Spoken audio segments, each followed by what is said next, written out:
আজকের রেসিপি হলো রাখি স্পেশাল ক্ষীর।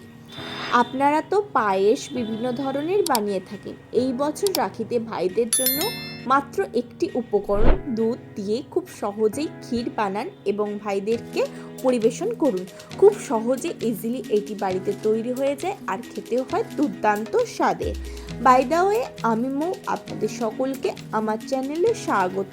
খুব সহজেই দুধ দিয়ে অল্প সময় এই রেসিপিটি তৈরি হয়ে যায় আর খেতে হয় দুর্দান্ত। এটি তৈরি করার জন্য আমি গ্যাসে একটা প্যান নিয়ে নিয়েছি, তাতে আমি সামান্য পরিমাণে জল দিয়ে দিয়েছি। এবার এতে আমি দুধ দিয়ে দিচ্ছি। আপনারা যেরকম পরিমাণে তৈরি করবেন সেই অনুপাতে করবেন। আমি এখানে 1 লিটার দুধ নিয়েছি। এবার দুধ নিয়ে দুধটাকে খুব ভালোভাবে জাল দিয়ে নিচ্ছি। প্রসঙ্গত বলে রাখছি, আমি এখানে আলাদা করে কোনো জল অ্যাড করছি না, কিন্তু দুধ শুধু যদি আমি পাত্রে দিতাম তাহলে তলায় লেগে যায়। সেই জন্য প্রথমে একটু পাত্রে আমি জল দিয়েছিলাম সামান্য একটুখানি, তারপর দুধ দিয়ে দুধটাকে ভালোভাবে ফুটিয়ে জাল দিয়ে নিচ্ছি। আপনি যদি আমার চ্যানেলে নতুন হন তাহলে দয়া করে আমার চ্যানেলটি সাবস্ক্রাইব করে নেবেন ও পাশে থাকা বেল আইকনটি অবশ্যই প্রেস করে দেবেন। আমার চ্যানেলে আরও অনেক রাখি স্পেশাল রেসিপি রয়েছে, আপনারা চাইলে সেই ভিডিওগুলো দেখতে পারেন, তার লিঙ্ক আমি ডিসক্রিপশনে দিয়ে দেবো। দেখুন দুধটা ফুটে একদমই কমে গেছে। এটাকে আমি কন্টিনিউয়াসলি নাড়াতে থাকছি, এটা ধীরে ধীরে আরও কমে আসছে। দুধটা যখন যে পরিমাণ নিয়েছিলাম তার 2 ভাগ মতন অংশে আসবে, অর্থাৎ 4 ভাগের 2 ভাগে আসবে, তখন এতে আমি 1 চামচ গুঁড়ো দুধ ব্যবহার করেছি। গুঁড়ো দুধ দিয়ে গুঁড়ো দুধটাকে এর সাথে খুব ভালোভাবে আমি মিশিয়ে নিচ্ছি। দেখুন আমি খুব সুন্দরভাবে মিশিয়ে নিয়েছি। প্রসঙ্গত বলে রাখি, এই সময় গ্যাসের ফ্লেম কখনো লো কখনো মিডিয়াম করে আর স্প্যাচুলা কন্টিনিউয়াসলি নাড়াতে থাকতে হবে এবং এটা রেডি করতে হবে। এমনভাবে আমি মিশিয়ে নিচ্ছি যাতে কোনো লাম্পস না থাকে। আপনারা শুধু দুধটাকে ফুটিয়েও ক্ষীর বানাতে পারেন, কিন্তু এই গুঁড়ো দুধটা ব্যবহার করলে খুব সুন্দর একটা ফ্লেভার আসে। দেখুন আমি খুব সুন্দরভাবে মিশিয়ে নিয়েছি যাতে কোনো লাম্পস না থাকে। দেখুন এটা আরও পরিমাণে গাঢ় হয়ে আসছে। এই পর্যায়ে আমি এতে দিয়ে দেবো সামান্য পরিমাণে এলাচ গুঁড়ো। এই এলাচ গুঁড়ো দিলে ক্ষীরে একটা খুব সুন্দর ফ্লেভার আসবে।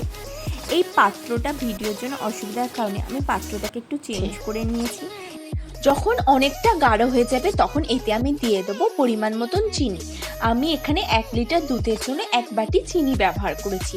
আপনারা যেরকম মিষ্টি খেতে পছন্দ করবেন সেই অনুপাতে চিনি দেবেন। এবার চিনিটাকে ওর সাথে খুব ভালো করে মিশিয়ে নেব। দেখুন চিনিটাকে আমি খুব ভালো করে এর সাথে মিশিয়ে নিচ্ছি। আপনারা এই রাখিতে অবশ্যই একবার এই পদ্ধতিতে ক্ষীর বানিয়ে ভাইদেরকে খাওয়ান। দেখুন ক্ষীরটা অলমোস্ট শক্ত হতে শুরু করে দিয়েছে, অর্থাৎ আরও ঠিক হয়ে যাচ্ছে। দেখুন এটা ফুটে একদম গাঢ় হয়ে গিয়েছে। এবার এতে আমি দিয়ে দেবো কিশমিশ আর দিয়ে দেবো কাজু বাদাম ও কিশমিশটাকে এর সাথে খুব ভালো করে মিশিয়ে নিয়েছি। দেখুন দুধটা ফুটে ঠিক এই রকম গাঢ় হয়ে গিয়েছে এবং ঘন হয়ে গিয়েছে। এই অবস্থায় আমি গ্যাসের ফ্লেম অফ করে দেবো, দিয়ে এটাকে আমি ঠান্ডা হতে দেবো। ঠান্ডা হতে দিলে এটা ধীরে ধীরে ঠিক এই রকম ঘন থিকনেসে এসে যাবে। এবার এটাকে আমি একটা পাত্রে পরিবেশন করে দিচ্ছি। দেখুন যেই পরিমাণে নামিয়েছিলাম সেটা কতটা ঠিক হয়ে গেছে। আপনারাও ঠিক ওই রকমই লিকুইড অবস্থায় রাখবেন, ঠান্ডা হলে ওটা অটোমেটিক্যালি ঠিক হয়ে যাবে। এবার এটাকে আমি একটা পাত্রে পরিবেশন করে দিচ্ছি এবং ওপর থেকে কিছুটা পরিমাণে পেস্তা দিয়ে দিচ্ছি। এটা অপশনাল, আপনারা এখানে কাজু কিশমিশ আমন্ড যে কোনো কিছু ব্যবহার করতে পারেন। আমি এখানে ওপর থেকে কিছুটা পরিমাণে পেস্তা ও আমন্ডস দিয়েছি। এবার এটাকে আপনারা ঠান্ডা বা এমনি নর্মাল টেম্পারেচারে পরিবেশন করে দিন।